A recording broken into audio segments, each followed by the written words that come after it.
नमस्कार दोस्तों, स्वागत है आप सभी का exam Guru tips and tricks में। तो गाइड्स, आपके लिए मैथ्स के वेरी वेरी इंपॉर्टेंट 25 क्वेश्चंस लेके आ गया हूं। ये सारे के सारे क्वेश्चंस जो आज के होंगे वो आरपीएफ के एसआई में पूछे गए क्वेश्चन है।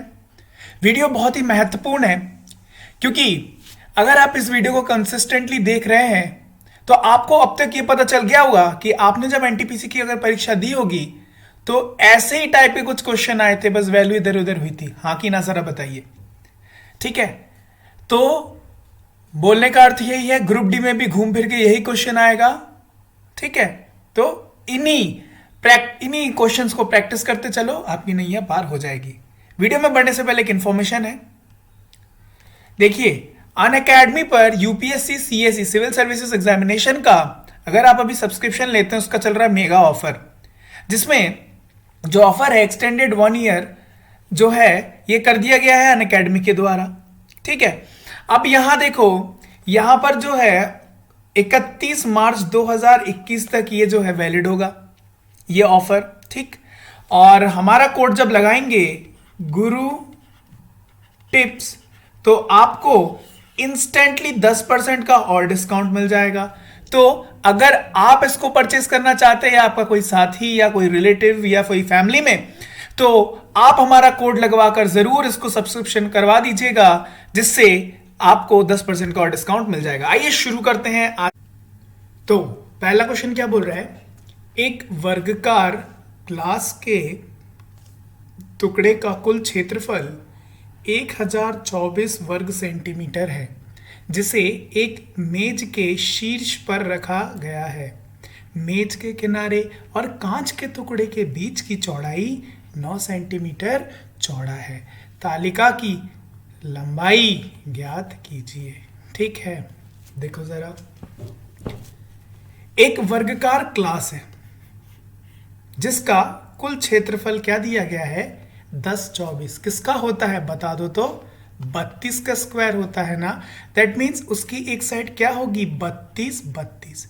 अब इस वर्गाकार ग्लास के टुकड़े को क्या एक मेज के शीर्ष पर रखा गया है, और मेज के किनारे जो है कांच के टुकड़े के बीच की चौड़ाई 9 सेंटीमीटर, मतलब यहां से लेके यहां तक ये 9 सेंटीमीटर होगी।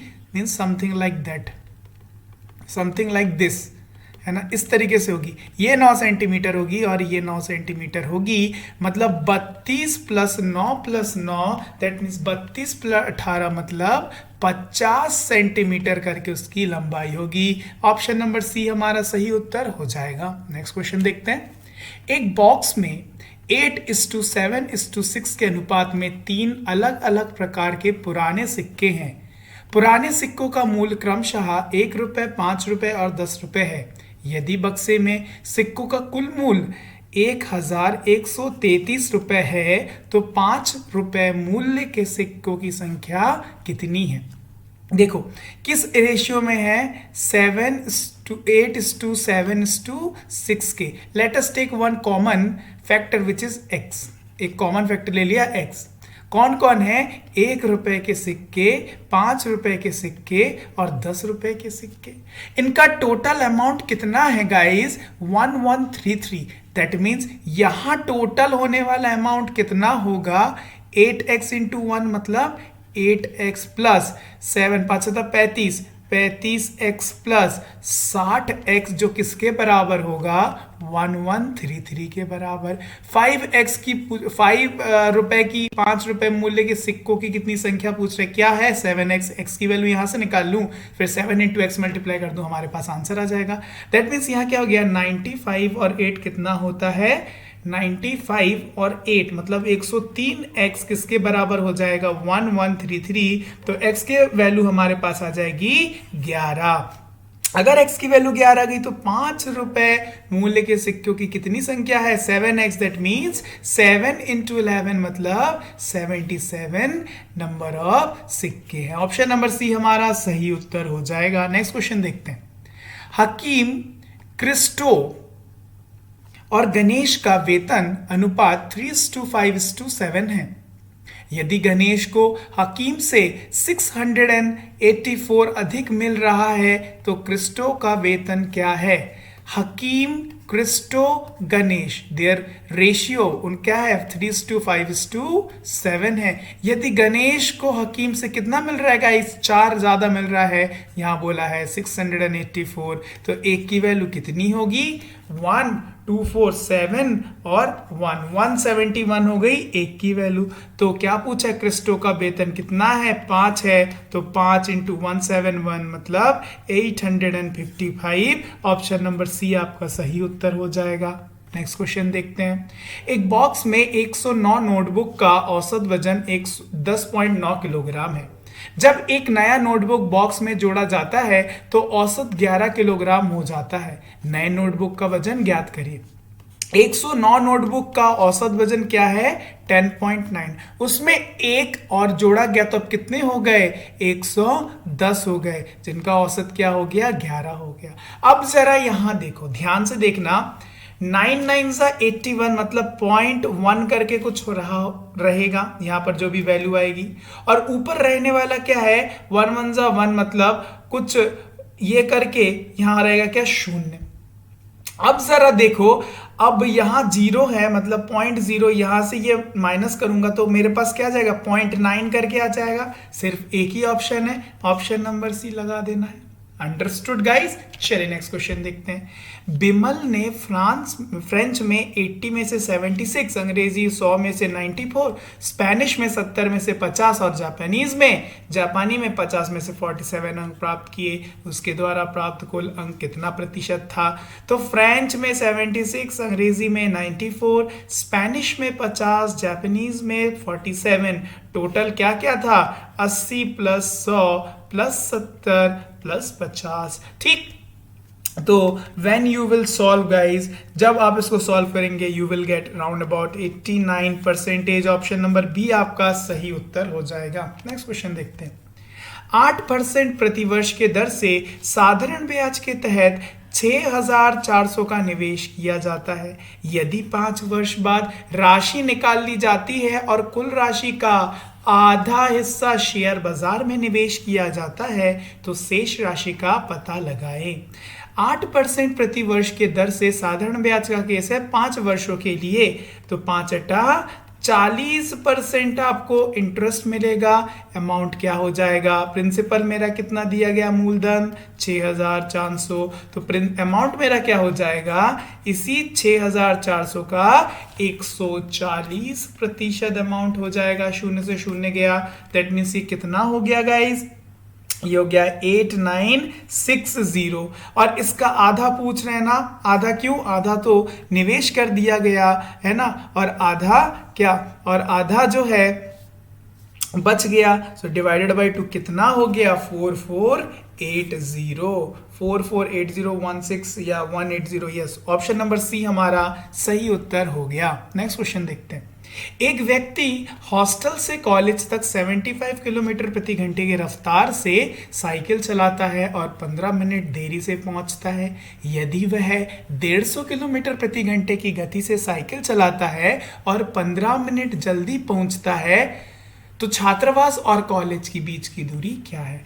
देखो, दोनों ही केस में डिस्टेंस बराबर है, तो distance is equal to distance. ठीक है, अब जरा यहां गौर फरमाओ, 75 किलोमीटर प्रति घंटे की स्पीड से चल रहा है तो क्या 15 मिनट वो देरी से पहुंच रहा है। इसका मतलब अगर मैं आइडियल टाइम मान लूं x मिनट लगते हैं तो अब लगने वाला क्या है x प्लस 15, और अगर वो 150 किलोमीटर की स्पीड से जाता है, 150 किलोमीटर पर आवर की स्पीड से जाता है तो उसको वो 15 मिनट जल्दी पहुंच जाएगा, तो x माइनस 15। गाइज ये मिनट में है, ध्यान रखिएगा, बटे 60 इसलिए नहीं किया हूं क्योंकि यहां 60 करूंगा, यहां बटे 60 करूंगा, दोनों 60 तो कैंसिल आउट हो जाएंगे, सो y टू राइट है ना। तो 75x प्लस 75 इंटू 15 तो 750 और उसका 5 गुना, मतलब क्या हुआ 150 150 300 375, तो मतलब कितना हो गया, हाँ कितना हो गया 1125 25 which is equal to 150x और 225 और एक और शून्य लगा दो 2250। दैट मीन्स यहाँ देखो 75x किसके बराबर हो गया, कितने 3375 के बराबर। तो x की वैल्यू कितनी आ गई, 45 आ गई। बस किसी भी डिस्टेंस पता करने के लिए किसी में भी पुट कर दो, ये या फिर इस तरह LHS या RHS में पुट कर दो। आइए LHS में पुट करते हैं। तो 75 इंटू x कितना 45 प्लस 15, लेकिन ये तो सारे मिनट में है, डिवाइडेड बाय 60 कर दो तो converted into kilometre our kilometre. तो यहाँ क्या हो गया 60/60, ये तो कैंसिल आउट, बचा कितना 75 किलोमीटर। ऑप्शन नंबर सी हमारा सही उत्तर हो गया। नेक्स्ट क्वेश्चन देखते हैं। विक्की और राकेश द्वारा 100 किलोमीटर की दूरी तय करने में लगने वाला समय 43:41 के अनुपात में है। उनकी गति का अनुपात ज्ञात कीजिए। देखो टाइम का रेशियो क्या दिया गया है, विक्की और राकेश का 43:41, तो उनकी गति क्या हो जाएगी, इसकी ठीक अपोजिट 41:43। ऑप्शन नंबर ए हमारा सही उत्तर हो गया। नेक्स्ट क्वेश्चन देखते हैं। कक्षा में छात्रों को समान रूप से 936 मोबाइल किए जा सकते हैं, नहीं कितने प्रकार से बांटे जा सकते हैं। यहां थोड़ा गलत लिखा हुआ है, यहां क्या आएगा, कितने प्रकार से बांटे जा सकते हैं। ठीक है, जरा देखो इसका मतलब मुझे 936 का क्या निकालना पड़ेगा, फैक्टर निकालना पड़ेगा। देख रहे हो हम जो नंबर ऑफ फैक्टर्स निकालते उसका एप्लीकेशन कहां कहां पे यूज हो रहा है, जरा आप देखो इस तरीके से।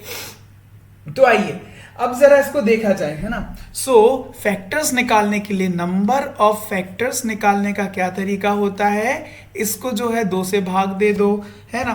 तो 2 से अगर भाग दूंगा तो 4 बार जाएगा, 1 और 3 6 बार जाएगा, और ये जाएगा 8 बार। 2 से जाएगा तो 2 3 4, फिर से 2 से गया तो 1 17। ठीक है, अब ये किससे जाएगा, देखो तो 9 मतलब 3 से जाएगा, 3 त्रिक के 9, 2 7 मतलब 9। फिर ये किससे जाएगा, 3 से 13 बार। That means we can write 2 to the power cube multiply by 2 to the power 3 multiply by 3 का square multiply by 13 to the power 1। और अब फैक्टर निकालने के लिए जो भी पावर हो उसमें +1 करके आपस में मल्टीप्लाई कर देना है। उसमें क्या कर देना है, मल्टीप्लाई कर देना। दैट मीन्स 3 और +1 4 इंटू 3 इंटू 2 6 4 छक्के 24। ऑप्शन नंबर ए हमारा सही उत्तर हो गया। ठीक, बड़े नेक्स्ट क्वेश्चन में आइए। आमिर ने 4 बच्चों के बीच 400 उपहार बांटे। पहले बच्चे का हिस्सा दूसरे बच्चे का दुगना, तीसरे बच्चे का हिस्सा 3 गुना है और चौथे बच्चे का हिस्सा 4 गुना। ठीक, पहले बच्चे और दूसरे बच्चे द्वारा प्राप्त उपहारों की योग ज्ञात कीजिए। लेट्स से पहला बच्चा है first, second, third and fourth. तो फर्स्ट को लेट्स से x मिला तो दूसरे को क्या मिला, इसका हाफ, मतलब x/2, है ना। दुगना, पहले से दुगना मतलब ये क्या है x/2, पहले से 3 गुना मतलब क्या x/3, और ये x/4। अब क्या बोला है, इन सबको अगर मैं जोड़ देता हूं तो देखो जरा क्या हो गया, ये 12, ये 12x + 6x + 4x + 3x, जो किसके बराबर, 700 के बराबर। अरे हाँ की ना। तो यहाँ क्या हो गया, देखो तो जरा, यहाँ हो गया कितना 10, और ये हो गया 22, और ये हो गया 25x/12 = 700। 25 से काटा तो कितनी बार, 28 बार, 4 7 28। तो x की वैल्यू क्या निकल के आ जाएगी, 28 × 12। 28 × 12 दैट मीन्स कितनी हो जाएगी, 336। क्या क्या बोला है, पहला बच्चा और दूसरा बच्चे का प्राप्त योग, उपहारों का योग। पहले बच्चे का क्या है, x है, दैट मीन्स 336, और दूसरा हाफ है, मतलब कितना 16 के 16 दूनी 32, और 1 8 तो 168। दोनों को जोड़ दो या फिर क्या कर दो, इसका 1.5 गुना कर देते, है ना। तो क्या कितना हो जाएगा, ये जरा जल्दी से बता दो तो 6 6 12 13 14। 4 वाला ऑप्शन कौन सा है, 504 लगा दो, option number D. Next question देखते हैं। एक अंग्रेजी आधारित कंपनी के एक समर्थन परियोजना में 519 पुरुष और 519 महिला कर्मचारी है। सभी कर्मचारियों की औसत उत्पादकता प्रतिदिन 69 कॉल है। एक पुरुष कर्मचारी द्वारा उपस्थित कॉल्स औसत कॉल 69 कॉल प्रतिदिन है। एक महिला कर्मचारी द्वारा प्रतिदिन औसत कॉल कितना है? देखो, पुरुष ले लो या महिला ले लो, दोनों ही केस में 519 है, मतलब 1:1 के रेशियो में है। अब क्या बोल रहा है, इनका औसत जो है प्रतिदिन कॉल वो कितना है? 69 है। देखो, औसत कॉल पुरुष कर्मचारी कितना कर रहा है? 69 का एवरेज मेंटेन करना है, 169 है तो ये भी कितनी 9 होगा? 69 होगा, तो तभी तो एवरेज 69 हो जाएगा ना। तो प्रतिदिन एक महिला कर्मचारी द्वारा प्रतिदिन कितने कॉल करना चाहिए? 69, option number C. Next question देखते हैं। ये एक ट्रेन को 238 मीटर लंबाई के पुल को पार करने में 49 सेकंड्स का समय लगता है। यदि एक साइन बोर्ड को पार करने में एक ही ट्रेन को उसी ट्रेन को 15 सेकंड लगते हैं तो ट्रेन की लंबाई ज्ञात करिए। दोनों ही केस में स्पीड सेम है। Speed is equal to distance upon time, मतलब जब वो ट्रेन पुल को पार करेगा, पुल पार कब होगा? जब पुल की लंबाई को भी पार करेगा और ट्रेन अपनी खुद की लंबाई को भी पार करेगा। दैट मीन्स अगर मैं ट्रेन की लेंथ ऑफ ट्रेन में ले लूं व्हाट? x, इसका मतलब 238 प्लस x कितनी देर में? 49 में। सिमिलरली जब वो साइन बोर्ड को पार करेगा, इसका मतलब वो सिर्फ खुद की दूरी को ही, लंबाई को ही पार करेगा। That means x/15। Okay guys, are you getting? Simply multiply करो 238 इंटू 15, है ना, और यहां पर 49 क्रॉस मल्टीप्लाई कर देते हैं। So 15x plus 3570 will be 49x, then 15 और ये कितना हो गया ये guys? For 34x will be equal to 3570, the value of x will be 105 metre. Train की लंबाई कितनी हो गई? 105 मीटर। नेक्स्ट क्वेश्चन देखते हैं। घनाभ की ऊंचाई क्या है यदि 19 घन सेंटीमीटर के घन को पिघलाकर और डाला जाता है? पिघलाकर, ये क्या लिखा है? घनाभ की ऊंचाई क्या है यदि 19 घन सेंटीमीटर के घन को पिघलाया जाता है? यहां होगा पिघलाया जाता है, डाला आला नहीं जाता है, पिघलाया जाता है तो घनाभ की लंबाई घन की भुजा के बराबर और चौड़ाई 9.5 सेंटीमीटर के बराबर होती है। दैट मीन्स क्या एक बोल रहा है घनाभ की ऊंचाई क्या होगी? क्यूबॉइड की हाइट क्या होगी? हाइट HEIGHT, हाइट क्या होगी इफ एक घन है जिसका वॉल्यूम क्या है? 19 घन सेंटीमीटर, है ना। तो क्या बोल रहा है? इसको पिघलाया जाता है और एक क्यूब बनाया जाता है। एक क्यूब को पिघलाकर एक क्यूबॉइड बनाया जाता है, घन को पिघलाकर एक घनाभ बनाया जाता है।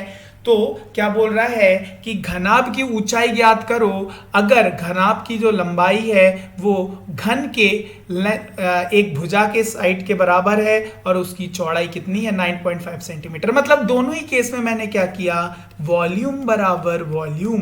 दैट मीन्स क्यूब का वॉल्यूम क्या हो जाएगा? यहाँ 9 घन सेंटीमीटर है, मतलब क्या हो जाएगा क्यूब के केस में? ये क्यूब का केस और ये क्यूबॉइड का केस। हिंदी में बोले तो ये घन का केस और ये किसका केस? घनाभ का केस। मतलब दोनों ही केस में यहाँ क्या हो जाएगा? 19 इंटू 19 इंटू 19 और यहाँ cuboid L into B into H। Length कितना दिया गया है? घन के लंबाई के भुजा के बराबर, मतलब ये भी 19, और जो चौड़ाई है वो कितनी दी गई है? 9.5। हाइट निकालना है, 19 से एक 19 गया, that means H will be equal to 19 into 19 बटे 9.5 and that will be equal to guys how much? And that will be equal to 38। और लगा दो ऑप्शन नंबर ए। ठीक है, नेक्स्ट क्वेश्चन देखते हैं। 421 फैक्टोरियल में अनुगामी शून्यों की संख्या ज्ञात कीजिए। तो मैंने आपको सिखाया था जब नंबर ऑफ जीरोस पता करने हो तो कौन सा तरीका लगाएंगे? 5 से विभाजित करेंगे। किससे करेंगे? 5 से। तो देखो 5 अटा 40 और 2 और 1 कितनी बार? 84 बार किया। इस 84 को यहां लिख देंगे, फिर से इसको 5 से विभाजित करेंगे तो कहां तक? 1 बार 3 4, इसका मतलब 6 बार, है ना। तो फिर से 16 को यहां साथ में लिख देंगे, फिर इस 16 को 5 से करेंगे तो 3 बार जाएगा, फिर से इस 3 को लिख देंगे। क्या 5 से जो है 3 को भाग दिया जा सकता है? नहीं दिया जा सकता है। तो मेरी जो शून्यों की संख्या होगी वो होगी 84 प्लस 16 प्लस 3, ये हो गया 100। तो कितनी हो गई? 103। लगा दो ऑप्शन नंबर बी। ठीक है, बड़े नेक्स्ट क्वेश्चन में आइए, सरल कीजिए। 12 to the power 4 whole to the power square multiply by 1 divided by 1728 का square multiply by 12 plus 24 is equal to what? जरा यहां ध्यान से देखो, 24 का स्क्वायर, 24 का स्क्वायर नहीं है, 24 का टू दी पावर 4 का वो है। तो अगर मैं बात करूं 12 टू दी पावर 4, तो गाइस 12 टू दी पावर 4 जो होता है वो होता है 20,736। इसको मैं 2 बार लिख दूं क्योंकि क्या है? इसका स्क्वायर है। सिमिलरली यहां मैं 1/1728 मल्टीप्लाई बाई 1728 और मल्टीप्लाई बाय 12 प्लस 24 कर दूं। ठीक है, तो जरा इससे गया ये कितनी बार? 12 बार। इससे गया ये कितनी बार? 12 बार। कितना हो गया? 144। लेकिन यहां पर एक और 12 बच गया, फिर प्लस क्या हो गया? 24। सो 144 multiply by 12 is guys how much? 1728 plus 24, that means कितना हो गया? 1752। ऑप्शन नंबर डी हमारा सही उत्तर हो गया। नेक्स्ट क्वेश्चन देखते हैं। दुकानदार ने लागत मूल्य का 40% अंक के रूप में जोड़ा और फिर वही बिक्री के लिए चिन्हित मूल्य पर समान 40% छूट दे देता है। तो समग्र लाभ या हानि का प्रतिशत क्या है? 40% बढ़ा और 40% घटा। तो जब परसेंटेज सेम हो, जब परसेंटेज सेम हो, आपको क्या पता? हमेशा हानि होनी है भैया। कितना हानि होना है? जो भी परसेंटेज दिया उसका स्क्वायर बटे 100। दैट मीन्स 4 4 जा 16, है ना। तो कितना हो जाएगा? 16 2 0 बटे 100। दैट मीन्स कितना परसेंटेज का लॉस होगा? 16% हानि हो जाएगा। ऑप्शन नंबर ए ठीक। नेक्स्ट क्वेश्चन देखते हैं। जब किसी संख्या को 144 से विभाजित किया जाता है तो शेष 14 बचती है। जब उसी संख्या को 19 से विभाजित किया गया तो शेष संख्या क्या होगी? देखो, कोई एक संख्या है XYZ, इसको 144 से विभाजित करना है, 114 से विभाजित करना है। ठीक है, तो मेरे पास रिमाइंडर निकल के आ रहा है 14। अब मुझे बोला है कि अगर मैं उसी संख्या को 19 से करता हूं, क्या देखो सबसे पहले 19 क्या 114 को क्या 19 से चला जाता है? जी हाँ, बिल्कुल जाता है। कितनी बार? 6 बार। मतलब भाई यहां तक तो टोटल चला गया। और अब मुझे इस रिमाइंडर को देखना है, क्या 14 विभाजित है 19 से? नहीं है। इसका मतलब इस केस में भी रिमाइंडर क्या बच जाएगा? क्या बच जाएगा? शेषफल 14 ही बच जाएगा। Next question. एक दुकानदार 1863 के दर से उत्पाद बेचता है और 12.5% का लाभ कमाता है।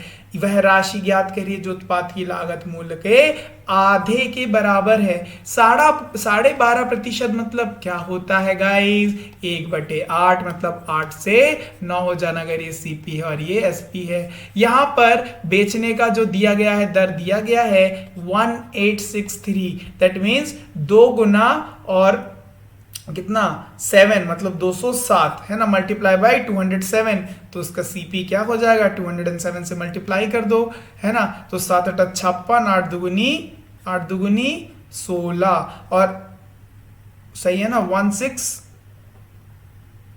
16 हाँ ठीक है। और इसको क्या कर दो? इसका आधा पूछा है, डिवाइडेड बाय 2 मतलब 8 और यहाँ क्या हो गया? 2 1 और 6 8, 828। ऑप्शन नंबर डी हमारा सही उत्तर हो गया। स्पीड में करना है। Next question. यदि किसी वृत्त की त्रिज्या 13 गुनी है तो उसकी परिधि उसकी पिछली परिधि की कितनी गुना होगी? एक व्रत है जिसकी त्रिज्या 13 गुनी है, पहले लत से आर था, अब क्या हो गया 13 r हो गया। उसकी परिधि, उसकी पिछली परिधि की कितनी गुनी होगी? परिधि का क्या फॉर्मूला होता है? 2 पाई r, और अब कितना हो जाएगा 2 पाई 13r। देखो 2 पाई r तो कट गया, तो 1 to 13 आ गया, तो कितना गुना हो गया? वही 13 का 13 ही गुना हो गया। Option number B. नेक्स्ट देखते हैं। मार्टिन अपनी सैलरी का 13% विजुअलाइज चैलेंज ऑर्गेनाइजेशन को दे देता है, 12% सैलरी अनाथालय को देता है, अपनी सैलरी का 14% फिजिकल चैलेंज ऑर्गेनाइजेशन को और 16% अपनी सैलरी का मेडिकल हेल्प के लिए फाउंडेशन को देता है। शेष राशि रुपए 34,245 का वेतन मासिक खर्चों के लिए बैंक में जमा कर देता है। अनाथालय को दान दी गई राशि पता लगाए। कितना दिया अनाथालय को गाइस? अनाथालय को दिया है 12% ऑफ हिज सैलरी। सबसे पहले मैं देख लेता हूं वो अपनी सैलरी का कितना परसेंट स्पेंड कर देता है। 13 + 12 मतलब हो गया 25, और 14 और 16 हो गया कितना? 30। 25 और 30 मतलब हो गया कितना? 55% उसने स्पेंड कर दिया। उसके पास बचा कितना? 45%, और इसी 45% वो अपने बैंक में रखता है। तो बैंक में रखता है कितना? यहाँ पर 34245। तो मुझे किसकी वैल्यू पूछी है? 12% की। क्यों? क्योंकि अनाथालय में तो 12% देता है, तो 12% की वैल्यू क्या हो जाएगी? डिवाइडेड बाय 45 बटे multiply by 12। Are you getting guys? है ना? तो जरा यहां ध्यान से देखो, how much you will get? You will get 9132 रुपया। ऑप्शन नंबर बी जो है आपका सही उत्तर हो जाएगा। ठीक है, चलिए नेक्स्ट क्वेश्चन देखते हैं। 2 वर्ष के लिए ब्याज के समान दर पर चक्रवृद्धि ब्याज और साधारण ब्याज के तहत निवेश की गई राशि पर अर्जित ब्याज के बीच का अंतर 52 है। यदि ब्याज का दर 4% है तो निवेश की गई राशि। देखो 2 वर्ष का केस है, रेट हमारे सामने है, डिफरेंस सीआई और एसआई का कितना दिया है? 52। पूछ रहे हैं क्या निवेश की गई राशि, मतलब क्या निवेश की गई राशि। इसका मतलब 2 वर्ष का केस है, रेट हमारे पास 4% है, तो CI माइनस SI कितना हो जाएगा? जरा जल्दी से बता दो तो। कितना? रेट का स्क्वायर बटे 100, रेट का स्क्वायर बटे 100 मतलब 16/100 मतलब कितना हो जाएगा? 0.16, और इसी की वैल्यू 52 दी गई है। 100% की वैल्यू पूछी जा रही है, मतलब 52/0.16 इंटू 100। इसको उठाया तो 2 शून्य यहाँ आ गए, 2 से 8 बार, 2 से 26 बार, है ना? इससे गया 4 बार, इससे गया 13 बार, इससे ये गया कितनी बार? 25 बार। तो ये क्या हो गया? 13 × 2500, दैट मीन्स कितना हो गया? 3 × 5 = 15, मतलब 32 कितना हो गया? 32,500। विच ऑप्शन लगा दूं? कौन सा? ऑप्शन नंबर बी हमारा सही उत्तर हो गया। नेक्स्ट क्वेश्चन देखते हैं। स्टेशन मास्टर का फैसला है कि आयताकार डिजिटल बोर्ड की लंबाई और चौड़ाई क्रमशः 11% और 11% की कमी होनी चाहिए। एक सेकेंड, क्वेश्चन गलत लिखा हुआ है, let me correct it. Station master का फैसला है कि आयताकार डिजिटल बोर्ड की लंबाई 11% बढ़ जाती है, बढ़ा दी जाती है, और चौड़ाई जो है 11% कम की जाती है। ठीक है, क्षेत्रफल में समग्र परिवर्तन क्या होगा?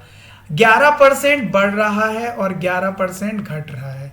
मैंने आपको सिखाया था अगर रेट दोनों परसेंटेज दोनों का सेम हो, हमेशा क्या होगा? घाटा होगा। कितने का? इनका स्क्वायर बटे 100, दैट मीन्स कितने का? 121/100, दैट मीन्स कितने की हानि होगी, कितने की कमी होगी? 1.21% की कमी हो जाएगी। ऑप्शन नंबर बी आपका सही उत्तर हो जाएगा। नेक्स्ट क्वेश्चन देखते हैं। समझ में आ रहा है ना? एंजॉय कर रहे हो ना?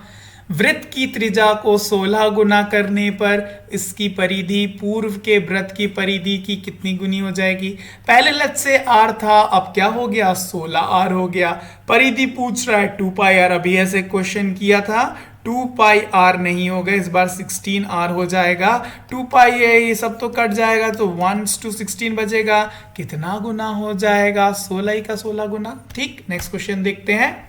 चक्रवर्ती ब्याज पर कोई राशि, अच्छा गाइस एक सेकेंड, अगर यहां पर एरिया की बात की गई होती तो रेट तो क्या हो, यहाँ 16 का स्क्वायर हो जाता ना, है ना। चलो, चक्रवर्ती ब्याज पर कोई राशि 4 वर्षों में मूल राशि की 3 गुनी हो जाती है। कितने वर्ष में मैं अपनी मूल राशि की 81 गुनी हो जाएगी, 81 गुनी हो जाएगी। 4 वर्षों में 4 ईयर में 3 टाइम्स हो जाती है।